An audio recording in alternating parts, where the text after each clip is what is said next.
welcome back to the Old Fashioned Health Network, Good Health Inside and Out, and I'm your host Jazz. We're here for part 2 of a very good interview we have with Aaron Moore, aka Ace. You heard the first part 1. I hope you have went and got a chance to listen to it. So if you haven't, go back and listen to part 1.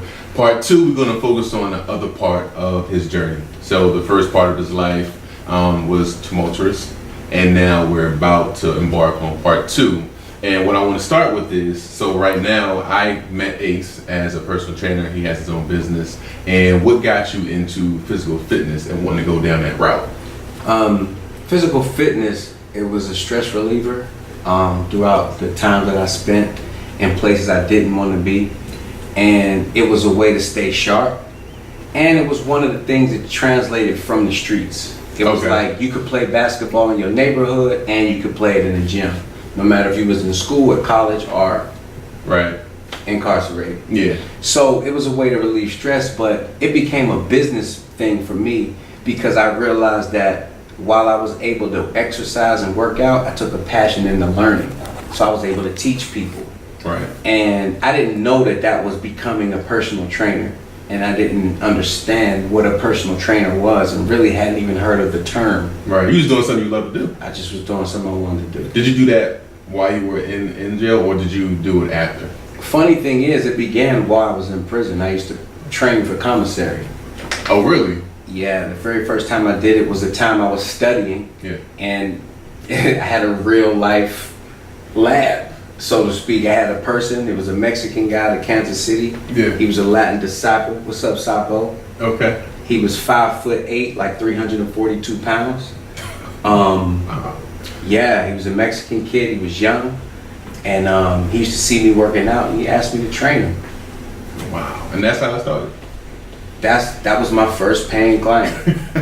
Commissary, right? Commissary. Oh, right. Hey. I used to charge him about a month. I used to charge him $25 a week.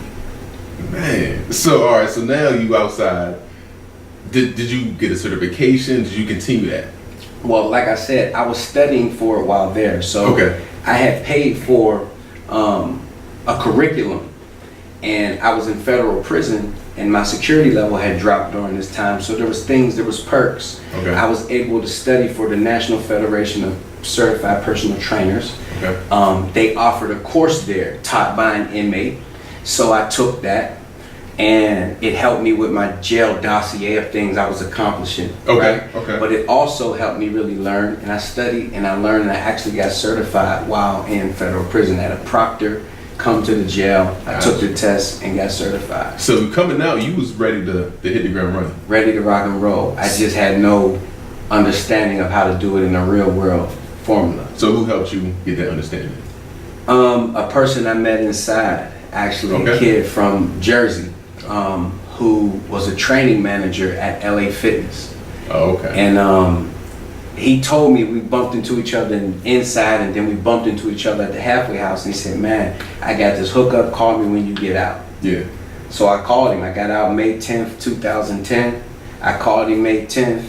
I went on my interview May 11th. I started working May 13th, 2010, and I haven't stopped. Boom, boom, boom. Man, that's crazy. That's crazy. So now you're working, you're a personal trainer. So where does Ace Your Waist come into play? Ace Your Waist Fitness was my brainchild. During that time when I started to learn and understand that this was a real career option, I started to study. I'm in prison, so I'm reading everything. I'm starting to see what is the #1 franchise. It was like Anytime Fitness that year. And the runner-ups were Workout Anytime and 24-Hour Fitness. So I said, okay, there's really a craze going on. People want to work out. So this training thing really can blow. I came home and I started to understand that personal training was not lifting weights only. I had to verse myself in the ability to change people's bodies, whether big to small, small to big, athletic to whatever. So that, I had to come home, I had to learn that on the fly. While still trying to grow my brand. Ace Your Waist Fitness came from being in the hole. And I drew my logo, and I kept saying Ace Your Waist. I'm gonna ace your waist. I just say it. It was a So verb. it sound good in an Ace Your Waist song. It was a verb. Yeah. I used to say it to dudes, like talking smack. Yeah. Like, and then I realized why I was saying it meant everything. To ace something is to master. If I ace your waistline is a significant factor in determining your health. If your waistline is wider than your shoulders, you got problems. If your waistline is wider than your hips, you got problems. The waistline is a definite gauge on a person's not only physique, but their health, internally and externally. So if I can ace your waist, that means I can optimize your health. But optimize your health ain't cool. Ace your waist is dope. Got you. So that's where that came from. Okay, so that kind of took fruition here in Atlanta. Is that correct? That's where I started my business, yeah. Okay. So right now, where do you see the future for Ace Your Waist? I see Ace Your Waist Fitness dropping the word fitness and becoming that verb again. Just ace your waist. Ace Your Waist is becoming, I bought into the whole brick and mortar. Gotcha. Right? You know, that was my plan. My 5-year plan was to open up a brick and mortar gym with my name on it, and I did it in 5 years from leaving federal prison. But in that 5 years, I also understood that the biggest brick and mortar businesses were all going out of business. All of the big chain department stores, all of the big superstores, all of the toy stores. Why? Because things are mobile. Yeah. And so Ace Your Waist. Pay less. Everything is Amazon, mobile, quick. And that is the direction of Ace Your Waist. Gotcha. Online, product driven, mobile, accessible anywhere. That is the future for Ace Your Waist. Okay, I like that future. So I also want to touch on you're one of the best Atlanta boxing coaches, right? Yes. So talk a little bit about that. What got you into that?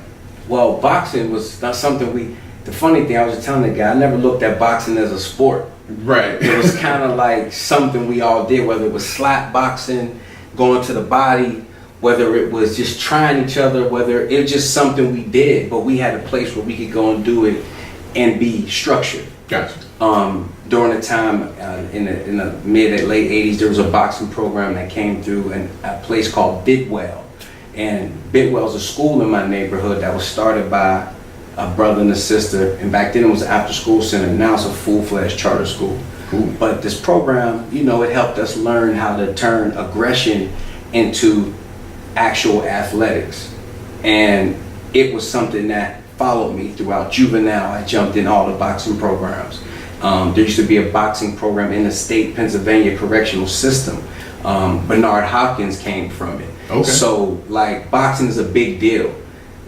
So it's just something that I was passionate about. I always used to get in shape, and I just perfected my understanding of it and learning and the craft and being able to pass on knowledge. So you offer classes in that, and do you offer one-on-one in that? I offer both. Right now I'm really focusing on my kids program. Okay. Taking kids between 9 years old and like 13. Not necessarily just about boxing, but being able to plant seeds, drop jewels, drip on them just a little bit throughout that, because that's what happened with me. Gotcha. Some of those lessons came back at times when I needed them, and these kids need that more than ever now.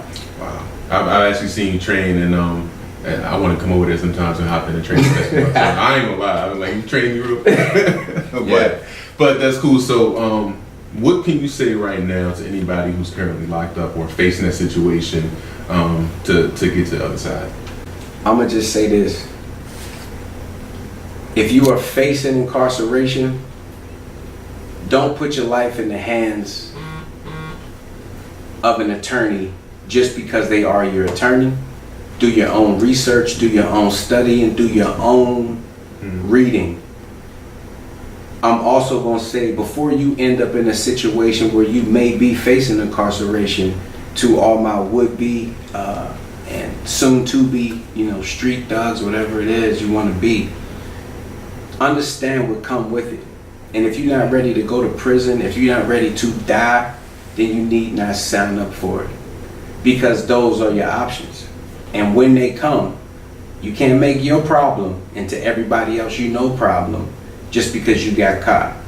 So if you're not ready to do your time, then I suggest you don't do your crime. and let those who are ready do what they do and stay out the way. Appreciate that. Before I forget, I also want to touch on one other thing. You also have another business, correct? Because you're also an entrepreneur. Yes. So talk about that other business. I'm not mistaken. You have a meal prep business. Yes. Ace Your Waste Meals to Go, like I said, has become, Ace Your Waste is product driven and moving towards more mobile. Ace Your Waste Meals to Go is about providing you the food that I tell you to eat in my meal plans that are formulated, but I actually have the food prepped, flash frozen, and delivered to you and ready to go. So it takes the guesswork out of it, and it saves you some time. Is that right now? Is that That's term? right now. That's right now. That's right now. So we're gonna get to all the contact information. I always ask my guests 2 questions. Number 1, what's your favorite cheat meal? Favorite cheat meal for me is probably fried whiting, French fries. I'm gonna need coleslaw, You gonna on need that. sandwich, tartars. Yeah, that's my cheat meal. That's Yeah. a good one. I like that one. Mhm. All right, so it's a good cheat meal. So what's your favorite quote? My favorite quote, I would say, I got tons of them, but right now, the one that comes to mind and has been is the one that says, I always stay ready, so I never have to get ready. And I live by that. So that's my quote. I like that. Cool. All right, so now how can people get in contact with you with your social media? Run it down. So the easiest way to get in contact with me if you don't have a telephone would be social media at Ace Your Waste on IG, Ace Your Waste Fitness on Facebook, at Ace Your Waste on Twitter. Information is all right there. My Instagram will give you a lot more visual. You can see the address where I'm training in person, and you can see anything you want. Contact us through email at Gmail, aceyourwaste@gmail, and we can get it started. Hey, Ace, I want to thank you again, man, for No coming doubt. on. I appreciate No that so doubt. much, sir. No doubt. Again, listen to part 1 and part 2. This is Behind Your Body. My name is Jazz. Again, this is Old Fashioned Health, good health inside and out. Signing off. Until next time.